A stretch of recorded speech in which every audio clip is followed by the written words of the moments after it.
அருட்பெரும் ஜோதி அருட்பெரும் ஜோதி, தனிப்பெரும் கருணை அருட்பெரும் ஜோதி.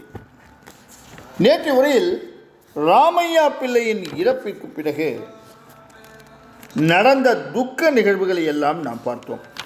பிறகு ராமையா பிள்ளையின் ஈமை கிரிகைகள் எல்லாம் முடிந்த நிகழ்வோடு நேற்றைய உரையை நாம் முடித்திருந்தோம் அல்லவா?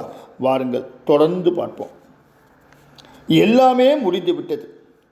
இனி மருதூரில் சின்னம்மைக்கு அவளது குழந்தைகளுக்கு என்று ஒன்றுமே கிடையாது. அதை நினைக்கையில் அவள் தொண்டைக்குழியில் துக்கம் பீரிட்டது. அவள் தேம்பி அழத் தொடங்கினாள். அதுவரை கலக்கத்தோடு அம்மாவின் முகத்தையே பார்த்து கொண்டு அருகில் உட்கார்ந்திருந்த குழந்தைகள் அவளது அழுகையை கண்டதும் துக்கம் தாங்காமல் தாங்களும் அழத் தொடங்கினார்கள். மூத்த மகன் சபாபதி கொஞ்சம் பெரிய பிள்ளையானதால் சற்று சூழ்நிலையும் அவன் அதை எதிர்கொள்ளும் பக்குவமும் அவனுக்கு இருந்தது. எதிர்வரும் நாட்களை பற்றியும் உணர்ந்தவனாக இருந்தான். அதனால் அவன் மனதை திடப்படுத்தி கொண்டு, அம்மா அம்மா, இப்படி தாங்களே கலங்குகிறீர்களே, எங்களுக்கு யாரம்மா ஆறுதல் சொல்வது?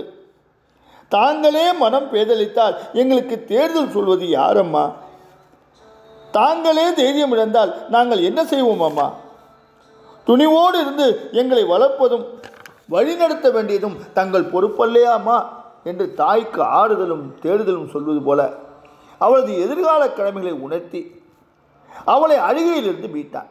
அதே நேரம் அவர்கள் எதிரே வந்து நின்ற பக்கத்து வீட்டு பாட்டி, தம்பி, நீ சொன்னதெல்லாம் சரிதான்ப்பா. தம்பி சபாபதி சொன்னதையெல்லாம் நீ கேட்டுக்கொண்டே தானே இருக்க என்று சின்னம்மையிடம் கேட்டாள் அவள். தம்பி சொல்வதில் நியாயம் இருக்கின்றது சின்னம்மை என்றார். அப்படி சொல்லுங்கள் பாட்டி என்றான் சபாபதி. மீண்டும் பேசத் தொடங்கிய பாட்டி, சின்னம்மை, இப்படி கலங்கி போய் உட்கார்ந்திருப்பதால் ஒரு பயனும் கிடையாது. இனி நல்ல முறையில் குடும்பத்தை பராமரிக்க வேண்டியது உனது பொறுப்பு. அதற்கு என்ன செய்ய போகின்றாய் என்று சின்னம்மையிடம் கேட்டார்.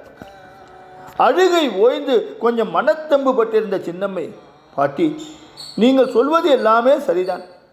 என் சுவாமி எங்களை விட்டு போய் கனவு போல இதோ 2 மாதங்கள் ஓடிவிட்டது. ஊராரின் உதவியால் நானும் என் பிள்ளைகளும் உடம்பை எவ்வளவு காலத்துக்கு வளர்த்துவிட முடியும்? இனி எங்கள் வாழ்க்கையை நாங்களே பார்த்து கொள்ள வேண்டியதுதான். நான் ஒரு முடிவு எடுத்து வைத்திருக்கின்றேன் என்றார். பிள்ளைகளும் அழுகை ஓய்ந்து தாயின் முகத்தையே ஏக்கத்தோடு அப்போது பார்த்து கொண்டிருந்தார்கள். பாட்டி உடனே, மறுகாமல் சொல் சென்னம்மை என்றார். பொன்னேரி சின்ன காவணத்தில் இருக்கின்ற என் தாய் வீட்டுக்கு குழந்தைகளோடு சென்று வாழ உத்தேசித்திருக்கின்றேன். திடமாக எதிர்கால நம்பிக்கையில் மனம் வைத்தவளாய் சொன்னாள் சின்னம்மை. நல்ல முடிவு அம்மா, அப்படியே செய். அதுதான் உனக்கும் நல்லது, குழந்தைகளுக்கும் நல்லது என்று சின்னம்மாவின் முடிவை ஆமோதித்த பாட்டி, சபாபதி, அம்மாவும் நீங்களும் சாப்பிட்டு விட்டீர்களா என்று அவனிடம் கேட்டார். ஆயிற்று பாட்டி என்றான் சபாபதி.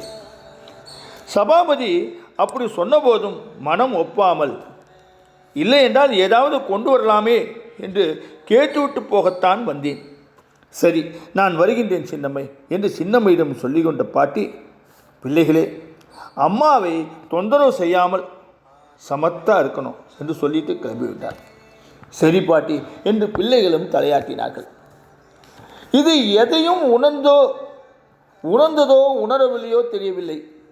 ராமலிங்கம் என்று திருநாமம் சூட்டப்பட்ட அந்த 8 மாத அருஞான குழந்தை இப்பொழுதும் கொட்ட கொட்ட விழித்தபடி சலனமில்லாமல் தொட்டில் கிடந்தது. தொடர்ந்து என்ன நடந்தது நாளைய உரையில் பார்ப்போமா? அருட்பெரும் ஜோதி அருட்பெரும் ஜோதி, தனிப்பெரும் கருணை அருட்பெரும் ஜோதி.